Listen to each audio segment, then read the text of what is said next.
बिस्मिल्लाहिर्रहमानिर्रहीम। अस्सलाम वालेकुम। मैं हूं बुशरा सिद्दीकी। आप देख रहे हैं मेरा यूट्यूब और फेसबुक चैनल। हज़रत उमर रज़ी अल्लाह तआला अन्हु के दौरे ख़िलाफ़त में एक शहर के हाकिम ने उनको ख़त लिखा और अपने शहर की वीरानी का ज़िक्र किया और उनसे कुछ माली मावनत तलब की। उसके जवाब में हज़रत उमर रज़ी अल्लाह ताला ने उसे ख़त लिखा और कहा कि जब तुम मेरा ये ख़त पढ़ो तो अपने शहर को अदल व इंसाफ के ज़रिए से महफूज कर दो और शहर के रस्तों से जुल्म व ज़्यादती दूर कर दो, क्योंकि जुल्म व ज़्यादती ही शहर की वीरानी का सबब बनती है। कोई भी शहर, कोई भी मुल्क, कोई भी इक़्तिदार, कोई भी सल्तनत को अगर चलाना है, उसकी बका का लाज़मी जुज़ अदल व इंसाफ़ है। और जब ये जुज़ ख़त्म हो जाए तो फिर ना वो सल्तनत रहती है, ना वो शहर रहता है, ना वो इक़्तिदार रहता है। हमारे मुल्क में अदल व इंसाफ का निज़ाम किस गुज़र से आप समझ लें, जैसे वो चल रहा है, जहाँ से वो गुज़र रहा है, सबको दिखाई दे रहा है। मैंने अपने पिछले व्लॉग में कहा था कि सुप्रीम कोर्ट अब एक कंट्रोल और पपेट कोर्ट है। यहाँ इंसाफ नहीं मिलता, यहाँ पे विश लिस्ट ख्वाहिशात पूरी की जाती हैं, जिसका काजी उसकी ख्वाहिशात की तकमील यकीनी बन जाती है। अब मुल्क में जो क्योस और बेचैनी की सूरत हाल है वो अपने अरूज पर है।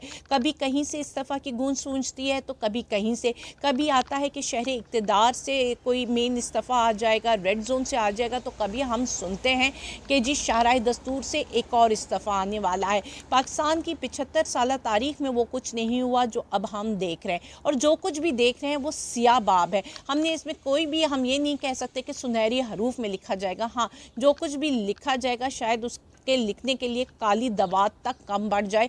जिस तरह हमारे मुल्क को लेकर चला जा रहा है, जिस तरह उसका स्ट्रक्चर, उसका पूरा निज़ाम तबाह किया जा रहा है, दरहम बरहम किया जा रहा है। इस्तीफ़ा जिसका भी आए या ना, ये मैटर नहीं करता। बात यह है कि ये आवाज़ें क्यों आ रही हैं, क्योंकि हमारे पास बेचैनी है, अनसर्टिनिटी है। कोई भी चीज़ होती है ना, चाहे इकॉनमी हो, बिज़नेस हो, वो स्पेकुलेशन पे चलता है, फोर्स ही करते हैं आने वाले हालात क्या होंगे। और अगर ये इस्तीफ़ा की बात हो रही है, रेजिग्नेशंस की बात हो रही है, बुरहान की बातें हो रही हैं, तो इसका मतलब ये है कि ये स्पेकुलेट किया जा रहा है कि आने वाला वक्त इससे भी ज़्यादा मुश्किल और संगीन हो सकता है। आपने जो है फ़ैसले, जो इंसाफ, अदल इंसाफ हमारे मुल्क में नहीं। मैं ये किसी पार्टी को नहीं कह रही कि आप किसी पार्टी के साथ करें, आपको इलेक्शन करने का हक़ है। ये नहीं कि अगर पीटीआई के ख़िलाफ़ आप जा रहे हो तो आप गलत हो और उसके हक़ में जा रहे हो तो सही। नहीं, आप किसी के भी ख़िलाफ़ जा रहे हो और गैर आइनी चाह रहे हो, इंसाफ नहीं कर रहे हो, नाइंसाफ़ी हो रही है तो गलत है। वो चाहे किसी के साथ भी नाइंसाफ़ी हो, चाहे वो 2018 में नाइंसाफ़ी हो या 2024 में नाइंसाफ़ी हो। नाइंसाफ़ी ही हो सकती है और यही माशरे को तबाह बर्बाद करती है। हमारे मुल्क की माशी हालात हमारे सामने हैं। स्पेकुलेशंस की वजह से ही लोग का कोई कॉन्फिडेंस ही नहीं है बिज़नेस का कि वो हमारे मुल्क में इन्वेस्ट किया जाए। आपने एक छोटी एक शख्स को मुसल्लत करने के लिए इतने बड़े बड़े मुल्क के नुकसान कर रहे हो। मुल्क का इंतज़ामी ढांचा दरम बरम हो चुका है।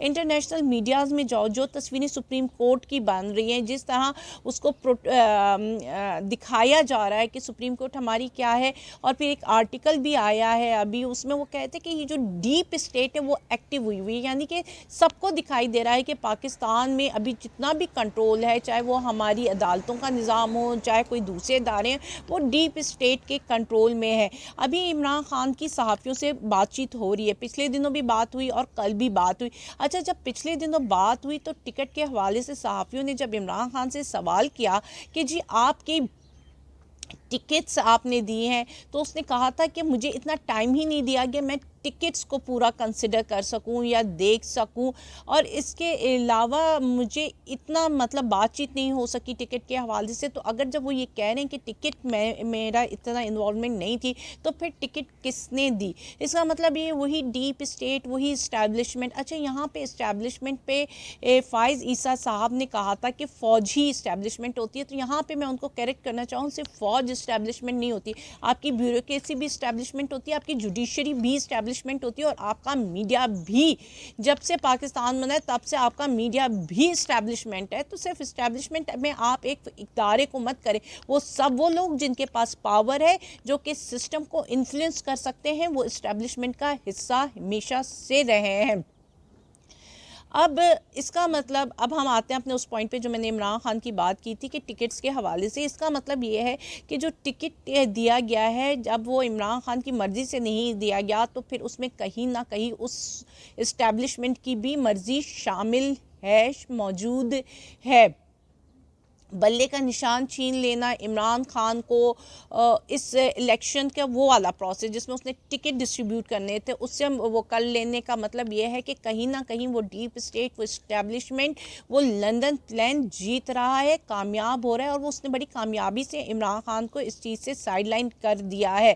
अच्छा, अब कल जब उन्होंने सहाफ़ी से बात की तो पहले तो उन्होंने इंसाफ पर ही बात की। उन्होंने यही बताया कि जो तकवा है, जो अल्लाह ताला से जो सबसे ज़्यादा नज़दीक है, वो वही शख्स है जो इंसाफ करता है। लेकिन जब आप इंसाफ नहीं करते तो आप अल्लाह ताला से दूर हो जाते हो।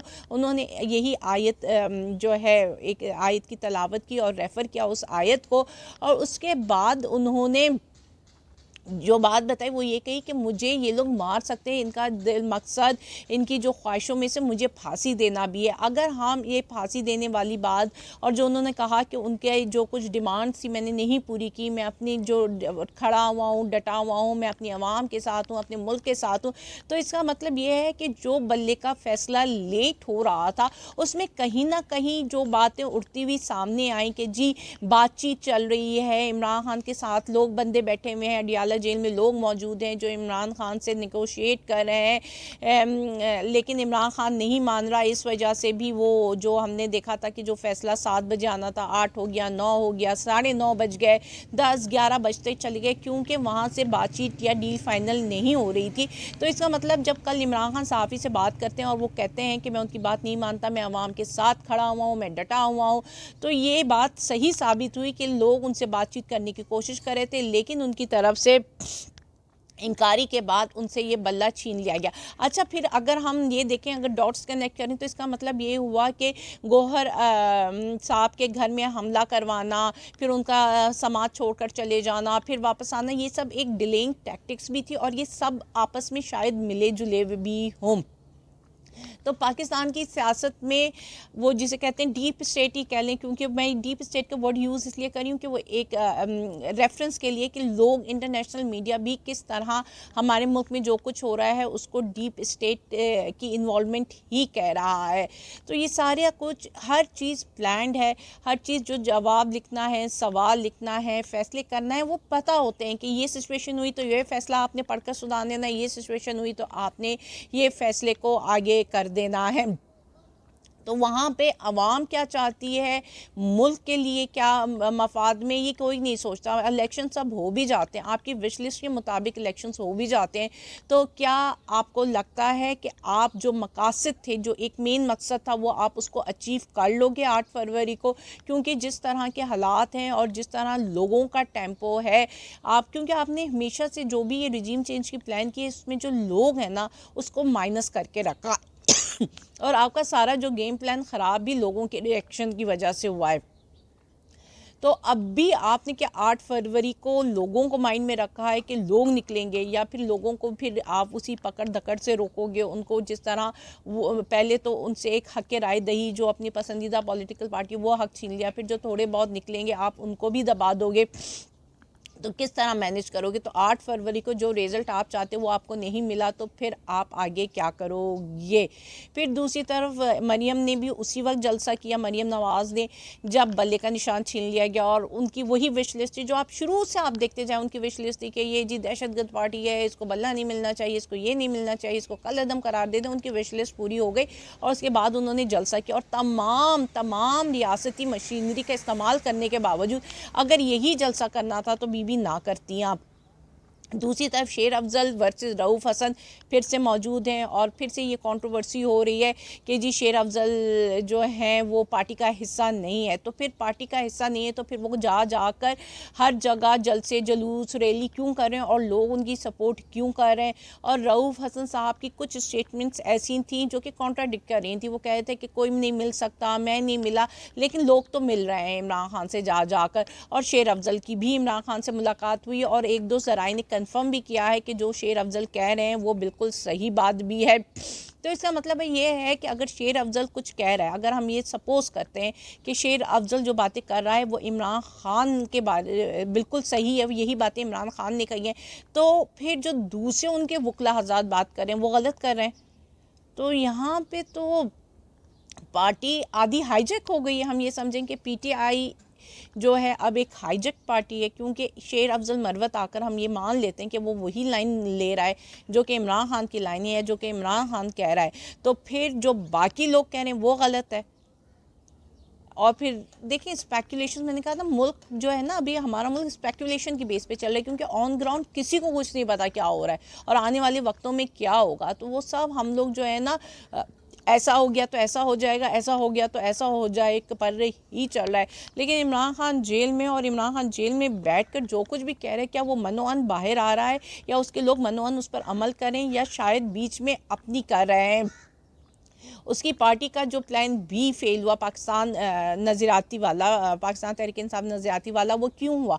वो उन्हीं के लोग जो उसके अंदर लोग हैं, तो उन्हीं की वजह से फेल हुआ। जैसे मैंने कहा था कि ये बड़ी प्री मेच्योर, बड़ी जल्दी अनाउंसमेंट हो गई थी। और फिर नज़रियाती पार्टी को लेकर क्यों आना, उस शख्स को लेकर क्यों आना जिसे इमरान खान की बनी नहीं थी, जिसने इमरान खान की मुखालफत में ये पार्टी बनाई थी। और बाकी वो लोग जो उनके साथ अगर इत्तेहाद होता तो वो डटे और खड़े रहते, तो उनको क्यों नहीं शामिल किया? फिर शेख रशीद के अगेंस्ट अपना बंदा खड़ा करने का फ़ैसला क्या इमरान खान का था, या ये भी इन्हीं लोगों का फ़ैसला था?